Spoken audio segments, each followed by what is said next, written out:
وبركاته. يتشرف المركز العربي باستضافة الحضور الكرام والسادة المشاركين.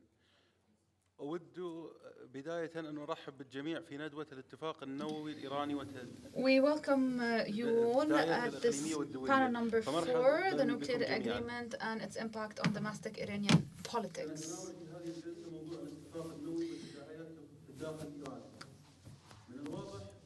Clearly, and throughout the last months, we were talking about the regional and the international or global repercussions of this agreement. We did not talk about Iran and domestically who would benefit from this agreement. We want to know whether there is a party that lost anything and whether there are going to be any changes and whether these changes domestically would actually cause any change on the regional level. Many things will be debated during this panel, and it is an honor to have with us Dr. Mahjoub Zweiri, Dr. Fatima Smadi, and Dr. Camelia Entekhabifard. We're going to give the floor first to Dr. Camelia Entekhabifard, who is an Iranian journalist and an author, and who knows very well what happened internally in Iran. She's also an activist in the field of human rights. Mrs. Camelia, the floor is yours. Thank you very much for the introduction, and thanks for having me here. As you emphasized, I'm a journalist covering Iranian affairs for over than 20 years and following Iranian negotiators since Rouhani became president. I had been in Lausanne, Geneva, Vienna, Oman, everywhere. Where they went to, I was there to have a first-hand reporting for my publications, and most importantly, for the regional followers. More than I'm having the Iranian followers on the social media, I have Arab followers since I've been appearing on Arab TVs, writing for Arab media, which I guess I'm very lucky having those people interested about my stories and articles. Going back to the argue about who is benefiting from this nuclear deal, I have to say this deal, in the opinion of Iranians, has been made already. I would like to start with a story I have written for Al Jazeera last week about my aunt, Khale Mahin. In the past year ago, since Iran had the interim deal reached in Geneva, each time which there is negotiations, and the negotiations led to the another extension of the agreement, my mother is calling me wherever I am, and she's claiming the deal has been reached, and why I haven't called her earlier to give her a very good news to say Iran has been made the deal with Western powers. And she's claiming my aunt has been heard from the radio, which Iranian made the deal with the United States. Being in the scene, in the place which the negotiations are taking place, I have always told my mother, no, I am here, and we haven't heard anything about the deal, and this is just an extension. So I emphasize this story to say this is the hopes of all Iranians, regardless of their ages, education, health, sex, religion. They were so much fed up and tired by the international isolations, plus those sanctions. The sanction has been weakened the economy. They open a big gap between rich and poor, and the daily lives for many Iranians, I have my relatives living in Iran, becomes every day more difficult than the day before. Having that sanctions problem, it just the only reason has been let the government to open up the conversation and dialogue with the international community in order to reach this deal.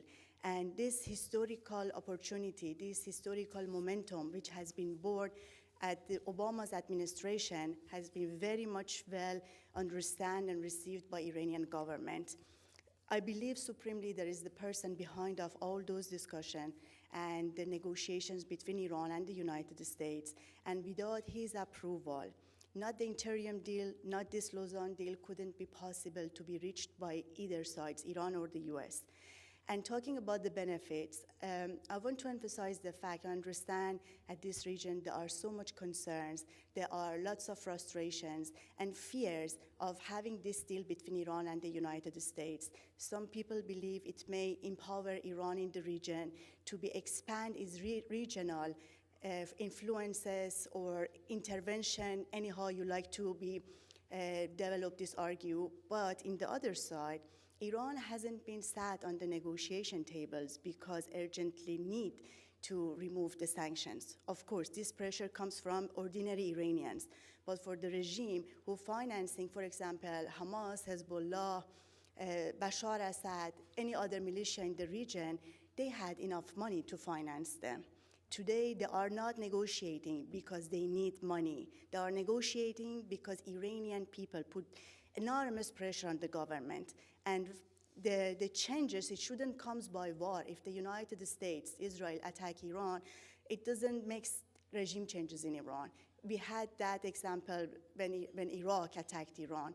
And Iranian all united, make the coalition and back up the regime to defend the country. And I remember I was in Iran. Southern Iranians, Arab Iranians, Zoroastrian, Jews, Christian, all united to defend the nation.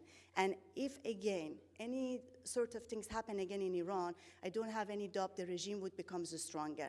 So the reason for Iran and the United States were discussing these nuclear talks to put end to all those 10 years lagging nuclear file is nothing about the regime changes. Because if these regime changes have to have happened, it would happen from inside Iran, from the upset Iranians about their economy, about non-employment, the no opportunities for their children in the future. All of those makes the regime to understand the point and size the opportunity before Obama finish his term and have this dialogue with international communities. So of course, the benefits of this deal, it would be not only the sanction removals, it would be job opportunities for the investors, the foreign investors comes to Iran. Iran has a second largest oil and gas reserve in the world, which of course it attracts lots of foreign investors.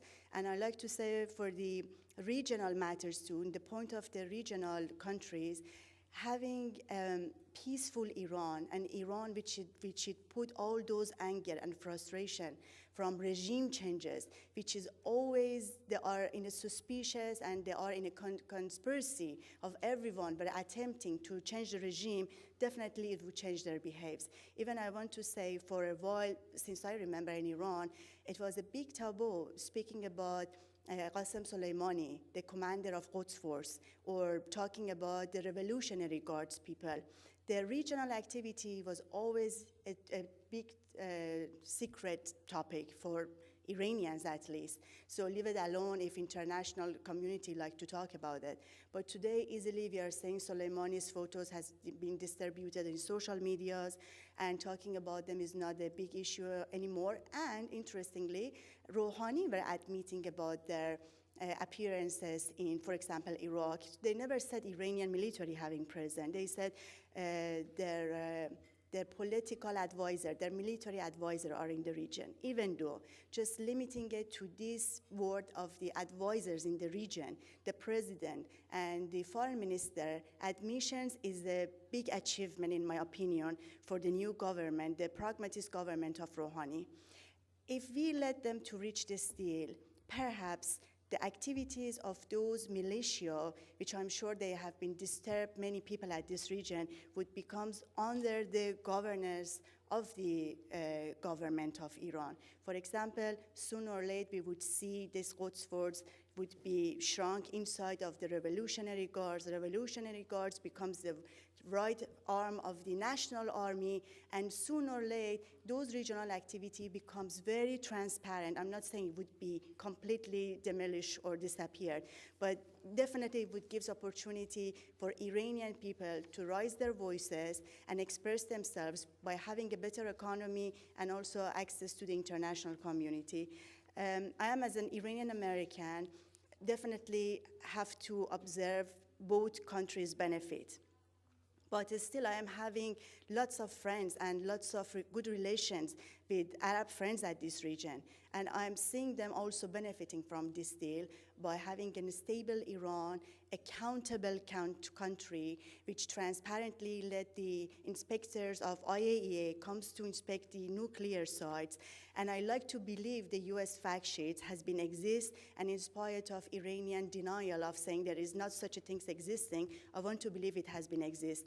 that hard work of Iranian and American delegations in Lausanne last week, it gives me this idea that both of them, they were agreed on definite certain matters and outlined them in order, in the return to their countries, can be handful returned back to the leaders. Like Obama can go to the Congress and Mr. Kerry can have a strong argument by telling them, for example, Fordo would be dismantled totally. But I heard from my own ears, Mr. Zarif is saying in the press conference, Fordo would become a research center. Not any single Iranian would be allowed to enter to these facilities. It's interesting because Fordo has been built to be 10 kilometers underground, under a mountain near the holy city of Qom, to be protected from any possible airstrikes by the United States and Israel. So not having any enrichment at these facilities, it means Iran completely dismantle it might has any plan to making a nuclear weapons, or even if they had any plan to make the provocation at this region, which it may having this plan to making the bombs. Natanz is the place that easily can be bombed. It doesn't matter if after 10 or 15 years Iranian break the deal, if they change their mind of putting uranium together to make the bombs or anything, 10, 15, 20 years, still Natanz facilities is so much available to be destroyed by the US and Israel, and plus the heavy nuclear reactor of Iraq would be considered to become like the low water reactoring rather than the heavy water. That's what we said. And about the implementation of the sanctions too, clearly for Iranian and Americans are very obvious and clear, which not from the first day of the reaching nuclear deal, it cannot be dismantled and it cannot be revoked totally. I remember Mr. Zarif said in the press conference in Lausanne, which you understand, from the day first of signing the deal, it takes time for Iranians and for Americans to go and even do dismantling the cables of the centrifuges. It takes time. It's not the matter of the day, which they want to push Americans to at the same day revoke the sanctions. And plus, the Security Council sanctions is not the Obama's decision to be removed immediately. Mr. Zarif has been serving as Iran's ambassador for a few years in the United Nations, and he's very much familiar with the terms and the conditions of removing the sanctions and the Security Council's work. Those argues we are hearing from Iran and the United States in the public media mainly has been made for their own internal matters. For example, Iranian hardliners are still not ready to hear this deal has been made, or Americans in the Congress, the hardliners, the Republicans, are not ready to hear Iran and the United States has been reached those goals which they needed to be reached in order to put those framework agreements together. If they haven't had this deal, they were not supposed to sit from the next day after Lausanne to work on the framework agreements. I mean, they outline the details of the final agreement. There are just little kind of misunderstanding, or better to say disappointment from Iranian side by seeing American publish the fact sheets.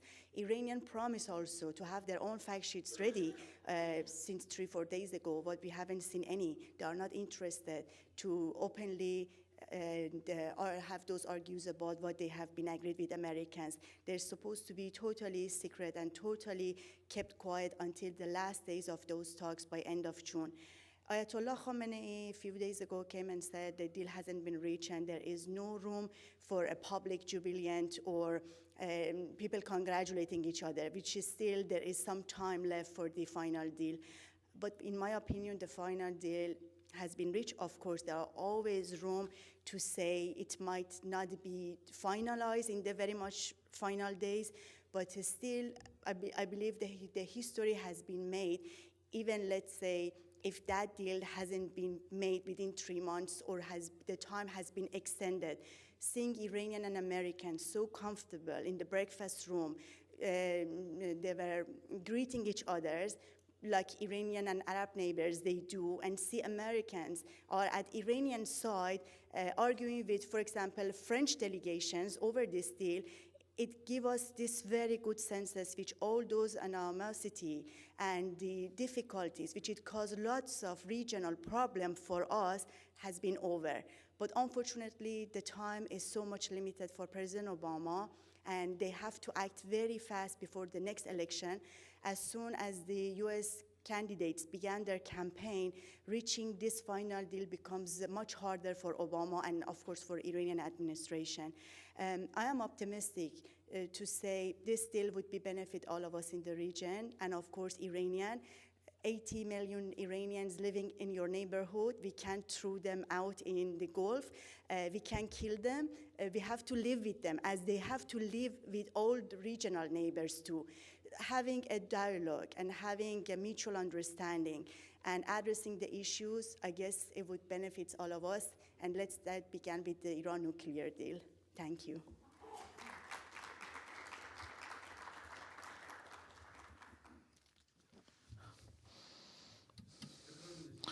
Thank you. And the most important points here are that the supreme leader is ultimately in charge, and the Iranian people does not need the money, but popular pressures against the regime cause the regime to go to the negotiating table, and the Iranian state is negotiating with the Americans, and recognizing international agreements is better for the area, and any outside intervention will unify different factions of the Iranian people against the current regime, and this is what is not desirable for the situation in Iran. Now we move to Dr. Fatima Smadi, who is a Jordanian researcher. She has an MA and a PhD from the Tabatabai University in Tehran. Thank you very much. I'll start my intervention with an anecdote widely spread in the Iranian social networks. One Iranian person saying, "What is this agreement all about? I went to a shop and couldn't find any whiskey." Another joke says, the agreement is on nuclear only. Do not go out on the street wearing short sleeves.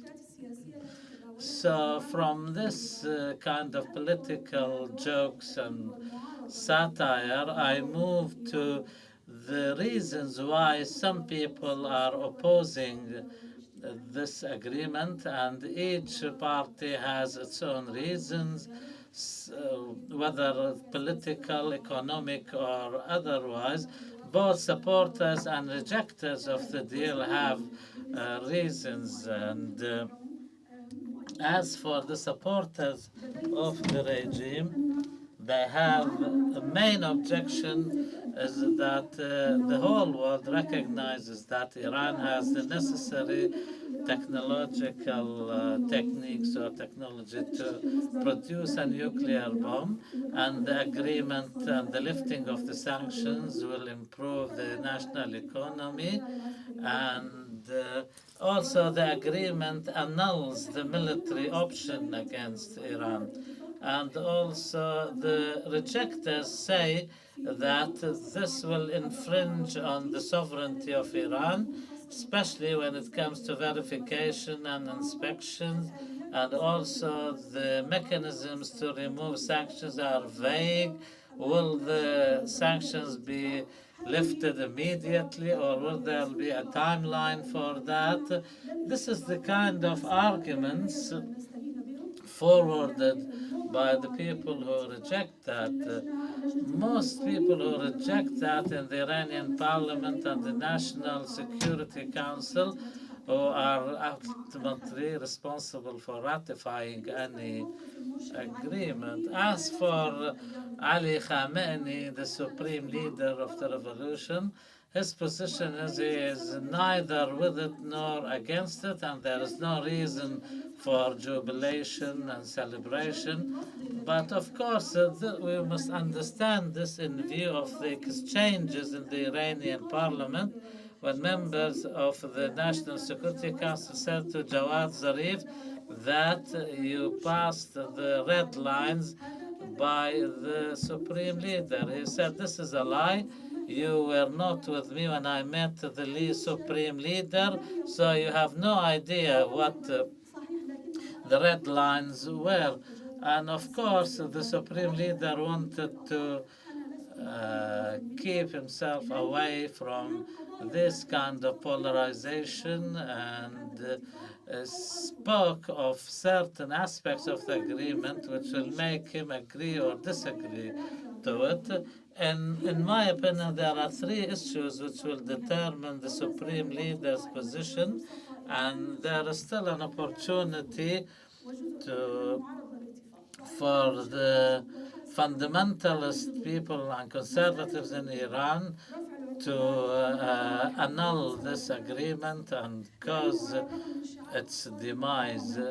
Despite the slogan of an economy for the sake of resistance, the sanctions, especially when they reached the petrol sector, has really impacted the national economy. And although the Khamenei has separated between the regional issues and the nuclear negotiations, but the nuclear negotiations will act as a testing ground for any regional agreements. Many Iranians are very skeptic regarding the verification and inspection regimes which Iran will be subjected to, and they do not want that to reach the missile system in Iran and the delivery systems, which is something neither the supreme leader or anybody else in Iran will accept. The Revolutionary Guards, are they with or against them? The latest statements emanating from the Revolutionary Guards commended the diplomatic skills of the Iranian negotiating team, but we do not know whether they really support, and if so, where and when, and do they really reject that, or they only want the lifting of the sanctions? Because, after all, economically speaking, the Revolutionary Guard and the role they play in the Iranian economy is the third economic power after the Imam Rida Shrine and the National Oil Company, and they are the second largest employer. They employ 600,000 people in organizations run by the Revolutionary Guard. And it's said that no project in Iran with a budget going beyond $10 million without the Revolutionary Guards having an involvement in it one way or another.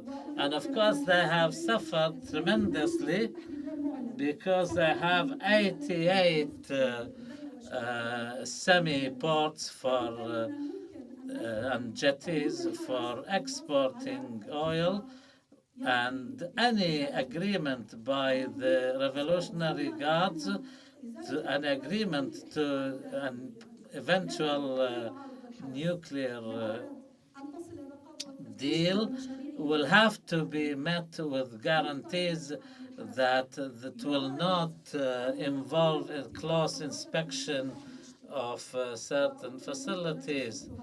And going back to the anecdotes and jokes that the Revolutionary Guards are in existence as a response to some threat or risk, and if the risk and the threat is not there, then there'll be no need for the Revolutionary Guards.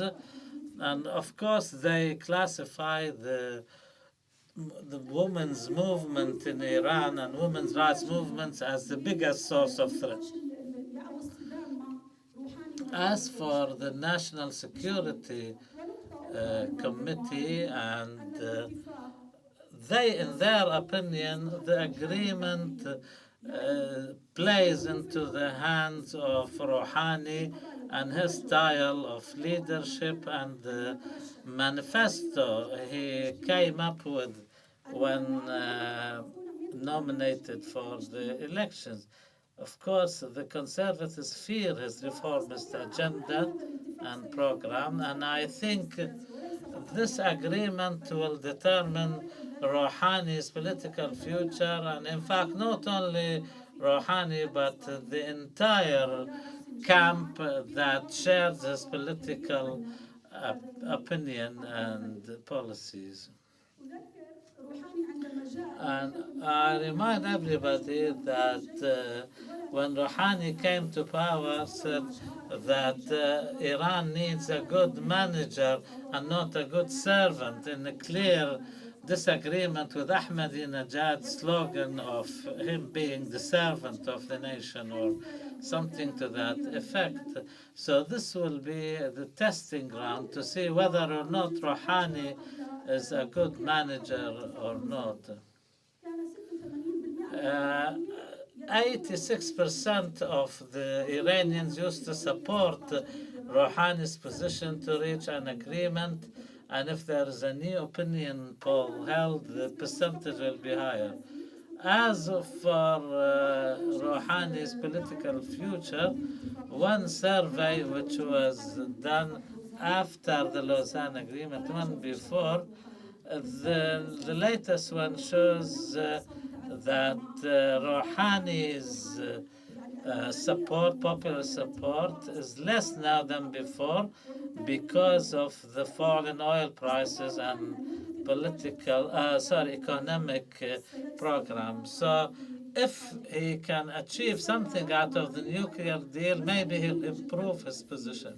As for the relations with the United States, Rouhani and his team, and maybe all those who are behind his camp, seem to be in support of openness towards the United States. The others do not want such an openness. They just want an agreement to get what they want out of it. And although 39% of the Iranians think that a possible deal will improve relations with America, and this reminds me of another joke. Obama issued a decree to call Manhattan Mash Hassan, and Rouhani changed the name of Iraq to Barak. This tell a lot about the way people deal with these issues. Rouhani's important questions do not lie in the essence of the nuclear agreement, but what the Iranian people want. And the joke about the availability of whiskey is not really about a person looking for a drink. It's Iranians seeking maybe a new way of life, a different style altogether.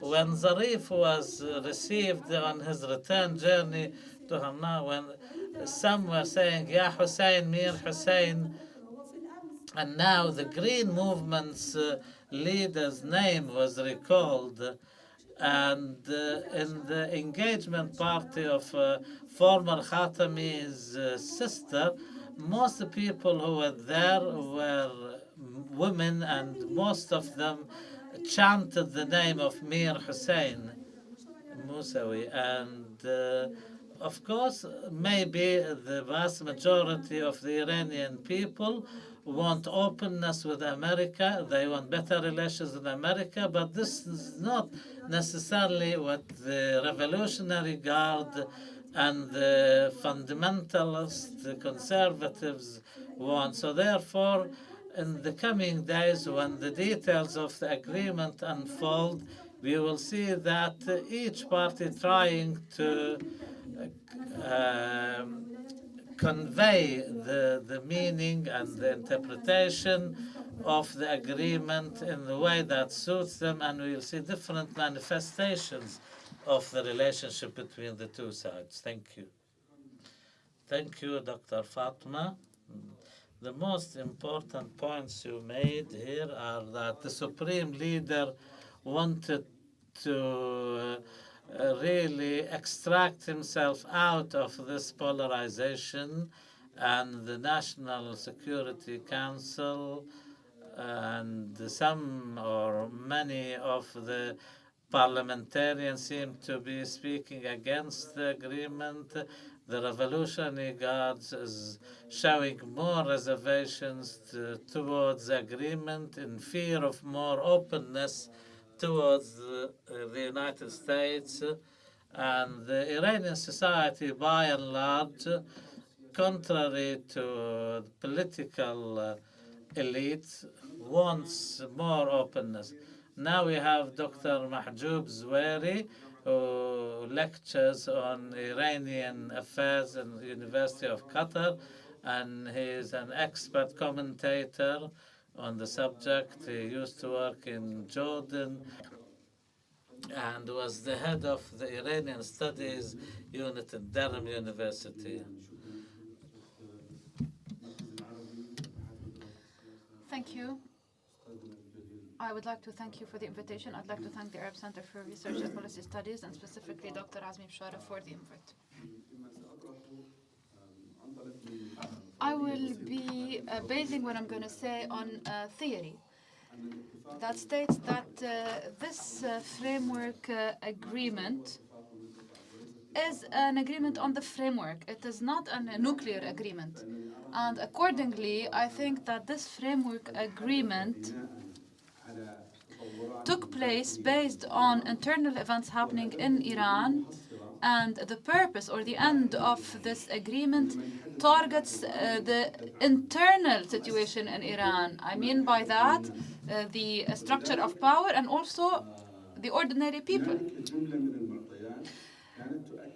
A number of factors and facts actually proved that the political regime in Iran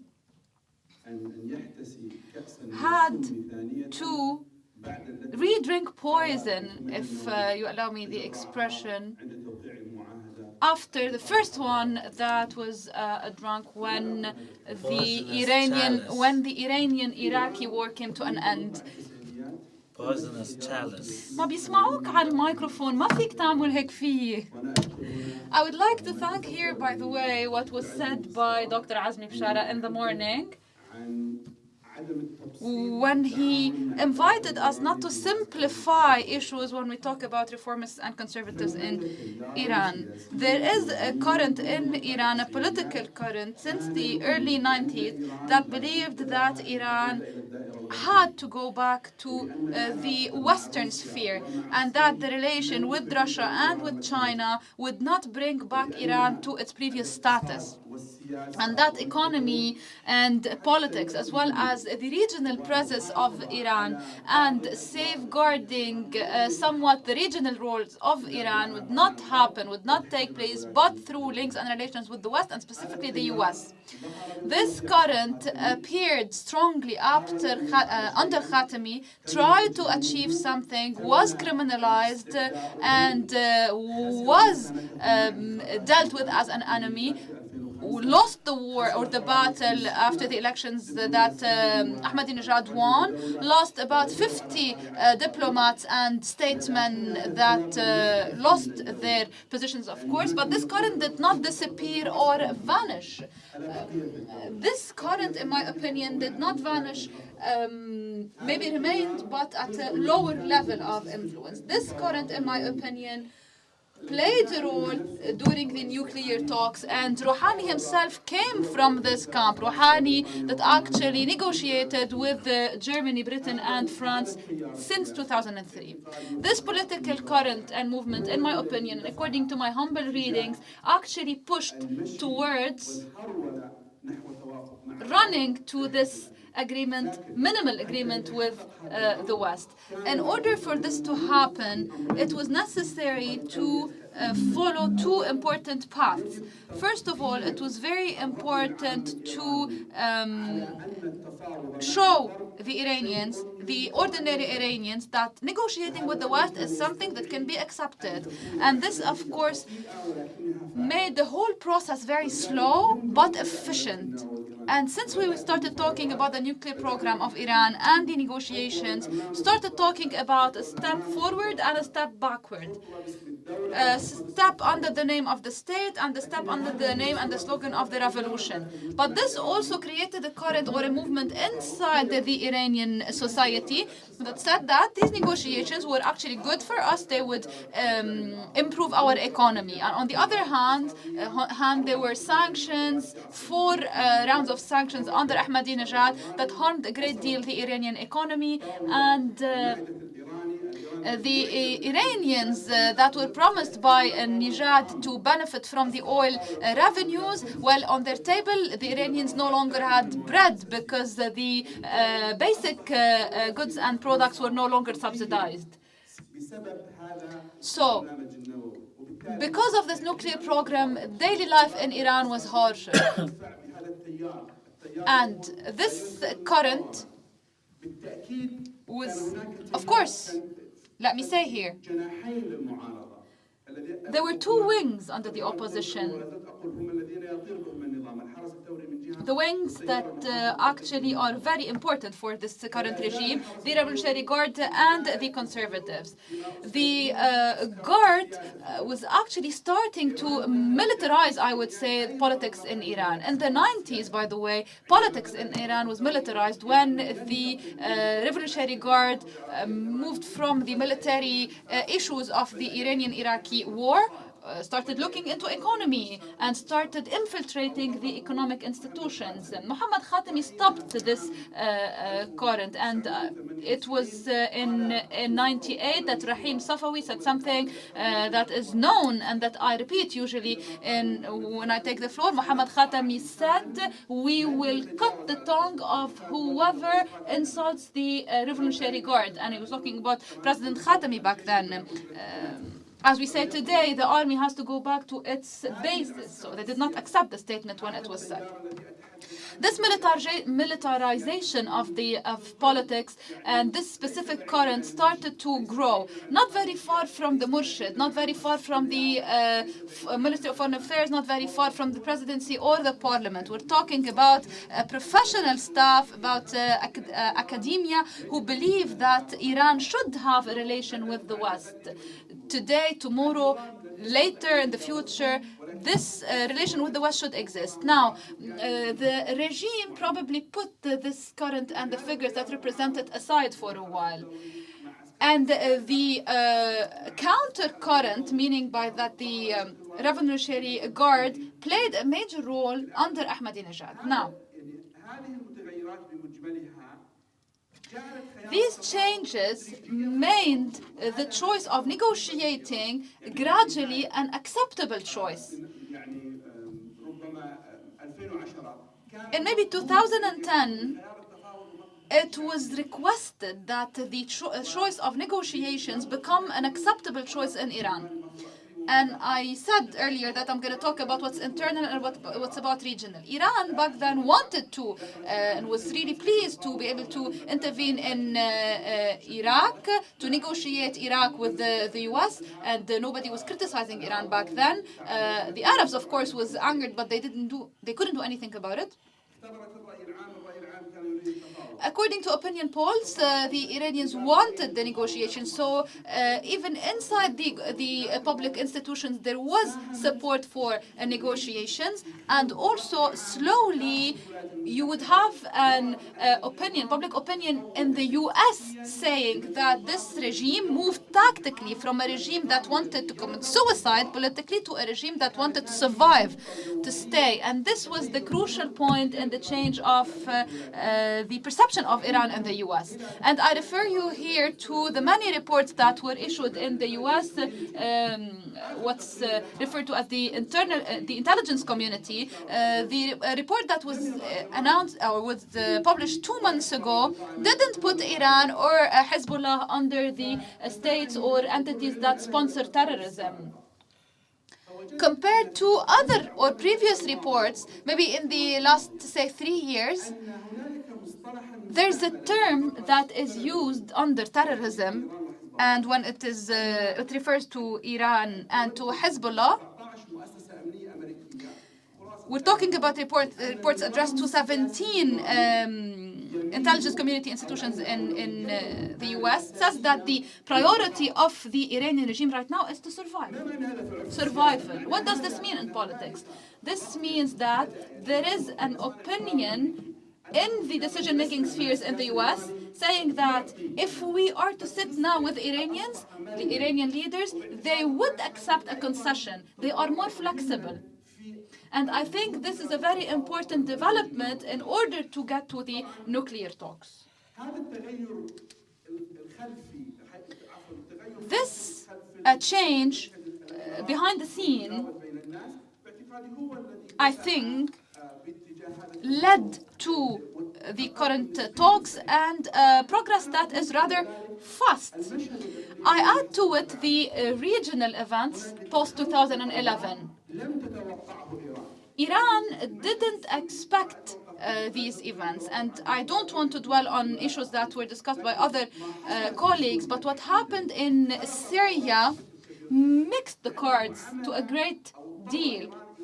And Iran had to expand militarily after it was enjoying actually the power of others.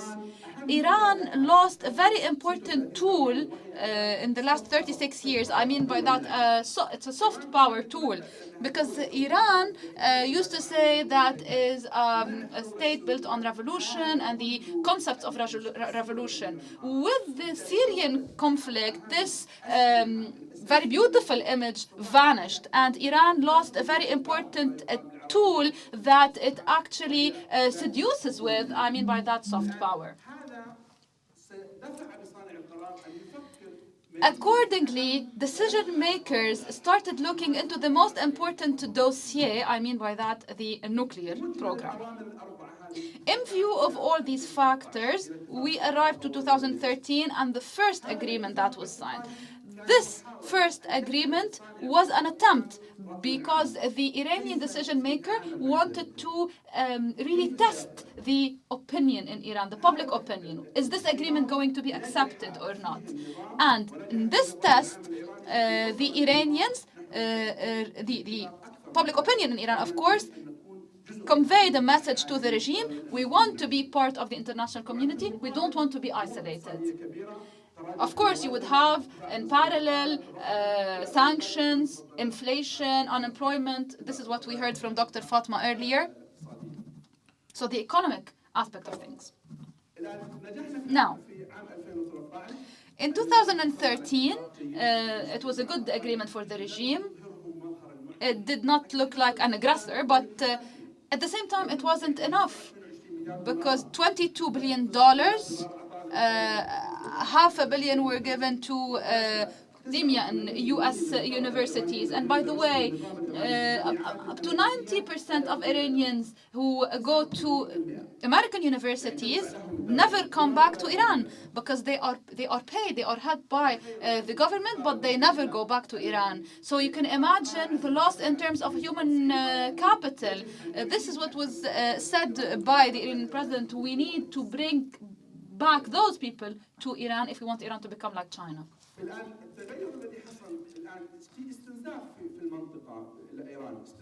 Now, there is attrition in the region of Iran, in Syria, in Lebanon, in Iraq. And allow me to correct or to shed light here on 3 points. Some people think that Iran is paying in these countries. In Iraq, all those mobilized by Iran in Iraq were paid by the Iranian government and per diem from the budget, from the Iraqi budget.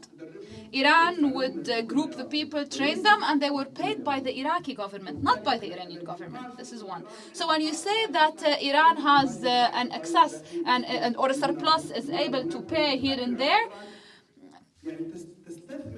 well, Iran is investing politically, but Iran is not capable of investing financially. Everybody knows the oil prices and the impact of the sanctions on Iran and how some institutions completely fell apart. Now, in 2013, the Revolutionary Guard, the influence of which increased in the region, was told, we do not want you to oppose this agreement, and in exchange for that, all your investments would be tax-free. As Dr. Fatima said, it would be tax-free. Exempt. So, the guard would want an agreement because without this agreement, the guard would have to pay tax for the investments. This was actually one of the strategic tools of President Rouhani. Now, the Revolutionary Guard is part of this case. It has no choice but to support this consensus or these negotiations. The framework agreement that was signed showed that, yes, Iran accepted certain concessions that nobody dreamt of even. And if we were to read what is published in the Iranian press, this was presented as an achievement for the Iranian state. But what are they talking about specifically? They're talking about an achievement because this means the survival of the regime. This means that the regime would stay. So going to the negotiations had the support from everyone, the murshid, the president, the guard, even the parliament. Everybody wanted to negotiate because the whole establishment didn't have many options, didn't have many choices. So there was attrition on the regional level. There were sanctions that were getting harsher, and also the Iranians, the grassroots Iranians, were asking, why do you want this regional role if we are suffering every day? So the chance or the opportunity for the regime to build this confidence with the people is to go back to the people with something new. The regime knows very well that the Iranian citizens do not hate the US. We live there and we know that there is that the Iranians don't hate. There is no hatred against the US like some Arabs. And there is even, culturally speaking, some aspects of harmony or agreement. And let me repeat here. We talk about the 5+1, but actually it's only about the one. It's only about the US. Because in 2010, Iran stopped an agreement with Brazil and Turkey. Why? Because it knew that the US would actually oppose it and it wasn't guaranteed. Tehran perceives Washington as the major player that would shut down Israel and that would actually be able to control the Arabs, the neighboring Arabs, obviously. To conclude, this framework agreement enjoys consensus domestically because it serves the interest of the regime. And it is clear for Washington that the regime wants its own survival, and in Tehran also the regime wants to continue to stay and to remain sustainable and powerful. So one factor has to do with the change of generation. The regime feels now that the whole discourse about revolution is no longer useful. It is vain, and there's a need now for a new discourse. So this framework agreement takes Iran from the category of a country of revolution to a normal country that negotiates, that wins, that loses, and with which you would want to negotiate when you have cards to play. So We cannot think that maybe Iran is going to be a major player when you have on the other side players that can present alternatives or that can really present a coalition to stop this the so-called Iranian expansion. Thank you.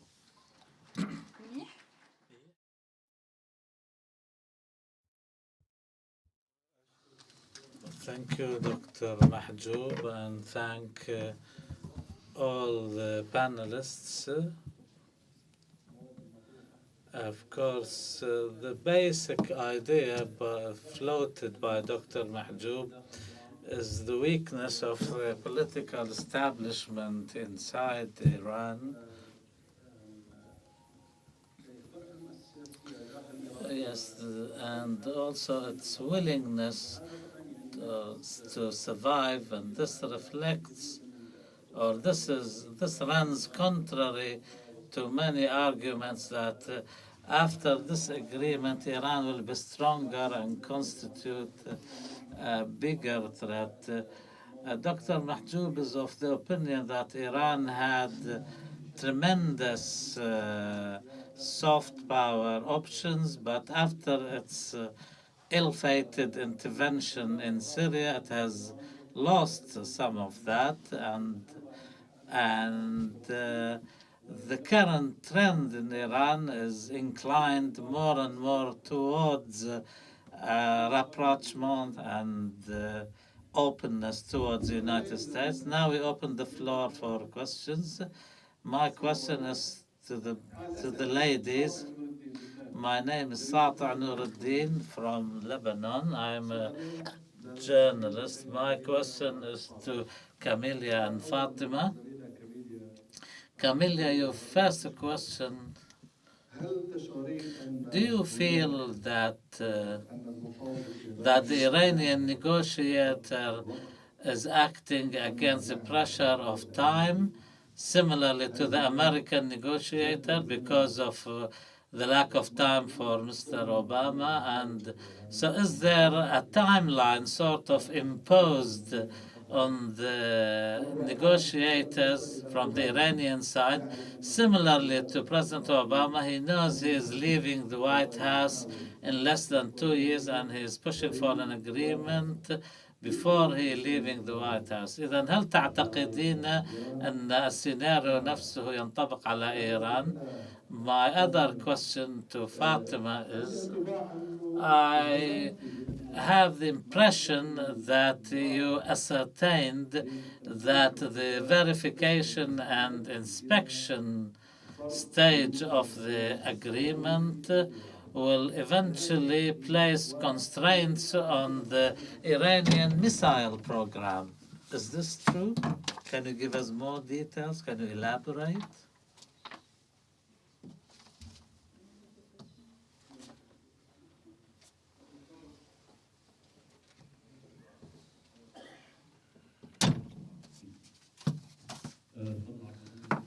Fadl Abdul Ghani from the Syrian Council for Human Rights. My question to Dr. Mahjoub, in your presentation, you said that the militias in Iraq were paid for by the Iraqi government, but so far as Syria is concerned, there are reports that what amounts to $60 or $70 billion is invested by Iran and in Syria.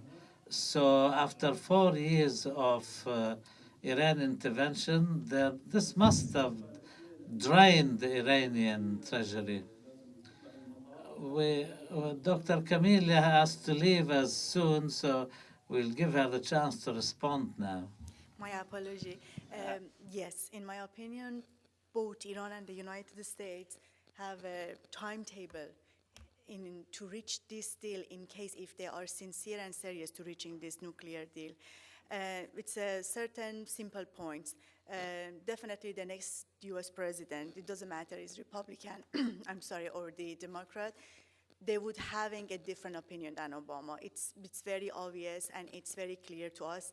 Let's say even it would be Miss Hillary Clinton, it would be Jeb Bush, it doesn't matter. They are showing a quiet kind of resistance against of this coming deal in case if it hasn't reached quite on time. It's important for Obama. It's a historical momentum to put that much differences, 36 years and anonymity behind. And also, Iran is an important country for them. There is a certain points for Obama's administration which it makes this nuclear deal very, very important. If they cannot break the deal by the timetable, by the deadline, or let's say within 6 months, even if they stretch the time, if they extend it, it would be hard to believe in the next administration, those people having the same initiative to pursue the same path with the Iranian negotiators. And let's say, even if they are willing for, there are Iranians in the other side too. There would be election in Iran. Within a year and a half, it would be presidential campaign. And if Rouhani hasn't tackled the issue, hasn't succeeded to reach this nuclear deal, his chances to become the next president is almost zero. And the next government of Iran, it would be much more hardliner, even at the government we had 4 years ago, Ahmadinejad. So the next government of Iran, it would be very radical, with the very difficulties to pursue these talks with the United States. And it takes, again, quite some time those people can sit at the same table. And if Iran continue in reaching uranium in higher grades, their demand would be much higher as it is today. The terms and the condition of these talks would be completely very, very different as what we have today. So it makes sense for us to say both of them were pushing very hard to make the deadline. We remember last week, Kerry and Zarif slept maybe hour and a half.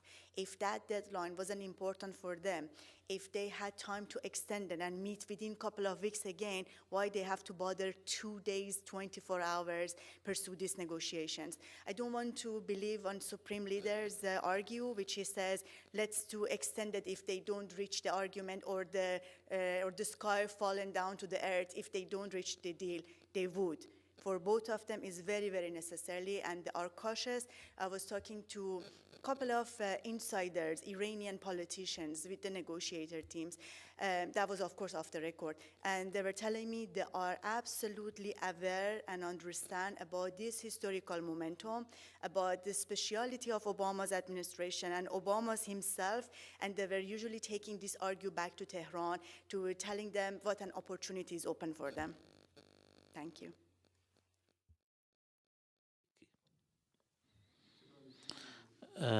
Thank you very much, Dr. Camelia. We go back to the questions now.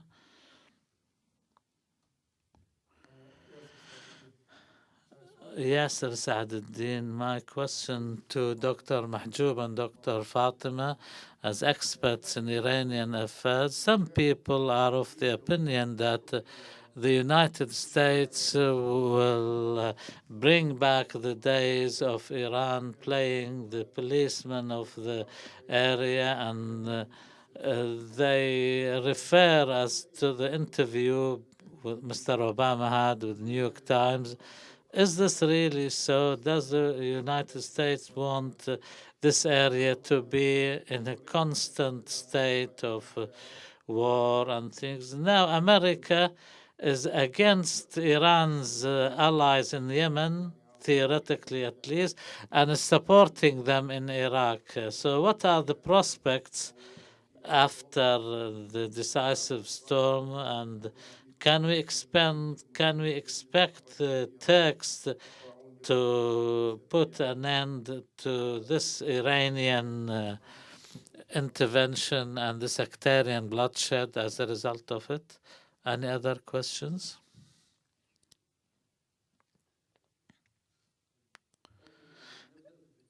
So we start with Dr. Fatima for some closing remarks. So far as any monitoring or inspection, there is one article in the Lausanne Agreement which stipulates that there are on-the-spot sudden inspections which can take place within 2 days, and the lifting of the sanctions should come as a result of a new resolution which will be related to 1747. And in this resolution there are many Iranian establishments named in the resolution which are thought to be involved in the Iranian nuclear program, you will see that they either belong to the government or military nature or follow the Revolutionary Guard. So if these entities are mentioned again in the resolution, then this will mean that it will automatically move the question of inspection and monitoring to involve the missile side, and I don't think Iran will accept that. And if the resolution is passed according to Chapter 7, then we will see what the Iranian response will be. Will they abolish this establishment? There are some 20 of them that mostly belong to the Revolutionary Guards. This is so far as the first question is concerned. As for Obama's discourse to the Arabs and the Iranians, I want to make a simple comparison between Obama's message in his famous Cairo speech or the kind of messages he sends to the Iranians on the day of the Nowruz celebrations. When he sends his messages to the Iranians, he recalls famous Iranian poets. He speaks to them with respect. He tries to tell them that he respects their legacy, etc. His discourse towards the Arabs is different. He keeps saying that you need democracy, which means it's like saying you need to new upbringing or something. And this difference in his discourse with the Iranians in comparison to the Arabs, I remember he's in one of his letters, he quoted the Iranian poet Saadi, in which he said something to the effect of, let's come and plant the seed of friendship or something. So therefore, the Arabs' cards in dealing with Iran and America are very weak, and without such strong cards, they cannot achieve anything. And once again, I say the entry point here to contain in Iran's powers, not in Yemen, it is in Iraq first, and the Palestinian question. First, Iraq should be restored to its Arab environment, and more clearly, there was a conference in Iran before the Arab revolutions. They discussed one main theme, and that is Iraq after Saddam Hussein. And in it, they said Iraq will always remain a threat to Iranian national security. So therefore, the Arabs should restore Iraq, and I don't want to go into much details here. And also the Palestinian question is very important because Iran's practice of soft power options came through the Palestinian cause. And as for the Turks, Turkey cannot get involved in any access or alliance against Iran simply for economic reasons. I'll give you some figures. In Erdogan's latest visit to Tehran, he signed 8 major agreements with Iran. Turkey imports more than 85% of its gas from Iran. Sometimes the size of the commercial exchange is $20 billion a year. Now they want to raise it to over 30. Turkey wants to be the conduit of Iranian gas into Europe. So therefore, the question Arabs should pose away from any emotional aspect and their admiration to Erdogan is, what can they provide Turkey as alternatives to turn them away from Iran and bring them closer to the Arabs? Turkey did not go on a collision course with Iran over Syria. So don't expect it to do that over Yemen. So is Pakistan. They have very strong interests with Iran, especially when it comes to energy. And I beg to differ, Dr. Marwan, and Iranian expansion into Central Asia. Iran has managed to penetrate that part of the world due to energy considerations. So therefore, its approach to India comes in this regard.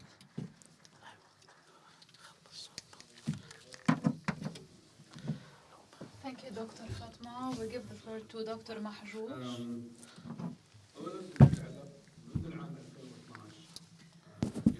Since 2012, Iran is financing all those who are combating in Iraq and Syria with Iraqi money. There was an agreement between the Iranian government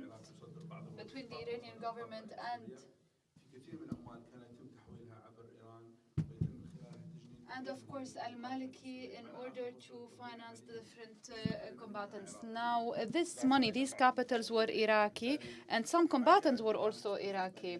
So Iran it wasn't an attrition for Iran in Syria and Iraq.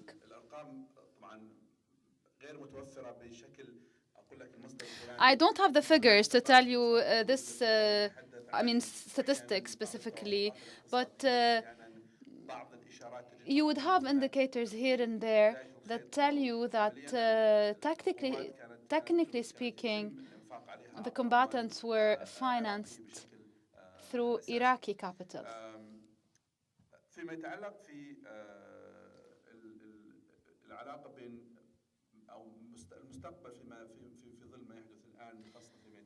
In view of what's happening now, and when it comes to Iran and the Arab countries,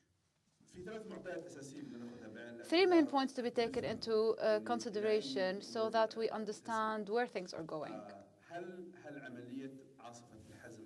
The military campaign in Yemen, is it going to have a second plan?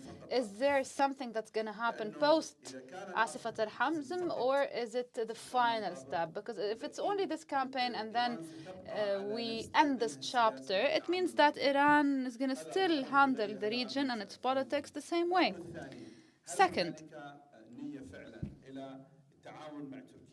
is there a will or an intention to deal with Turkey when it comes to the Syrian conflict? Clearly, the Turkish interests are with Iran. Clearly, Turkey has more than 25 or 20 billion US dollars of deals with Iran. And clearly, it managed to agree with Iran about Iraq. It's clear Iran has the south and the center or the middle, and Turkey is with Kurdistan. All those who visited KRJ, they can see the Turkish investments in KRJ in Kurdistan. But I think that Turkey wants an initiative from the Arabs proving a clear Arab position. Because Turkey has a clear position regarding the countries that have a position themselves against the Muslim Brotherhood. So Turkey wants the Arab countries that have a position regarding the Muslim Brotherhood to review this position. Because when you talk about soft power, in Turkish opinion, of course, is to safeguard the Muslim Brotherhood. Because since the beginning of the Syrian, or the start of the Syrian conflict, the Muslim Brotherhood were lost by Iran. They were invited to go to Tehran, and it was recommended the Muslim Brotherhood not to have a communication or ties with Iran because they didn't want anything to do, of course, with Tehran. So now the Muslim Brotherhood and Iran have no ties whatsoever. Turkey thinks that many countries such as Egypt and KSA should deal with the Muslim Brotherhood as a soft power tool. They can play an essential role in some countries, specifically Yemen and Syria. So it's not about Turkey and what Turkey has to do. It's about the Arabs and what they can do. They should be behind the initiative to be launched. I think that there is an exaggeration when you say that Iran is jubilating, Iran has won. We need to think as well. Iran is a third world country. It has the human capital. Yes, it has resources. It's true. It's controlling its border. Yes, but it's a third world country. Everything has limits. And its capacities anyway are weakened now. Doesn't mean that you should start a war with Iran. You can probably communicate with Iran in certain channels. Look at what Saudi Arabia has done in terms of oil prices, for example. If you were to read the Iranian press, I think that it's not about the operation in Yemen. I think it's all about oil prices. That's why they're attacking Saudi Arabia and the Iranian press. It's about economy. When the Iranian Minister of Finance couldn't pay the salaries of people because of the oil prices, of course the attack is going to be against those who caused it. So it's about economy. I think that Iran paid a very, very high price. And now, if you want to bring the Iranian regime back to this international community and to this game, it has to go through the economic aspect as well. In my opinion, I am rather pessimistic, and just like everybody pretty much. I think that optimism is very rare now. But let's approach things from a different perspective. 90 years or maybe 100 years after World War I and World War II, and if we were to look back at this history, I refer you to the recent publication of Dr. Azmi when we talk about the concept of nation. How many Iranian advisors, by the way, are working with Obama now?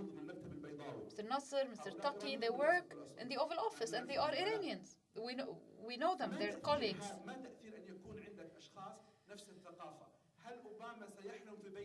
Do you think that Obama has a sphere, or he has in his entourage figures helping him? Wali Nassi, Wali Tucker, they love Iran, they love their country. In Turkey as well, it's about the country, not about Erdogan. But when it comes to Arabs, to what extent they have the allegiance to their countries, to their nations? The problem in the Arab world is that the country or the nation is about a person, a figure, and when we hated the person or that figure, we hated our own nations.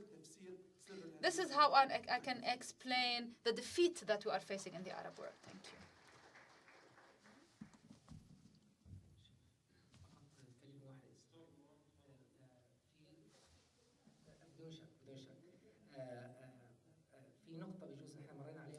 A very important point that I think we didn't tackle, and that was mentioned by Dr. Fatima. In this framework agreement, Iran accepted to sign the additional protocol to the treaty, the TNP, the Treaty on Non-Proliferation. This is very important because this is what would allow the inspectors to go to any facility in Iran. And the fear now for Iran is for it to become a new Iraq. So this is really the issue now. So they would send you a request to inspect a facility, and some facility would have to do with the program on missiles. No, really, I want to thank all those who contributed and all those who accepted our invitation. It was a last-minute conference, but because of your presence and because of your contributions, I think that this conference was successful. At the end of the day, you are the ones to assess it, but in terms of the level of participation and the level of interaction, I think that we really managed to shed light on points that even for us concerned with the Iranian issue and the Arab world really were still unclear. Some technical aspects I benefited personally, and everybody I think benefited when it comes to nuclear energy, etc. So thank you all, and thank you for your contribution. Thank you for interaction, and we hope to see you very soon. Thank you.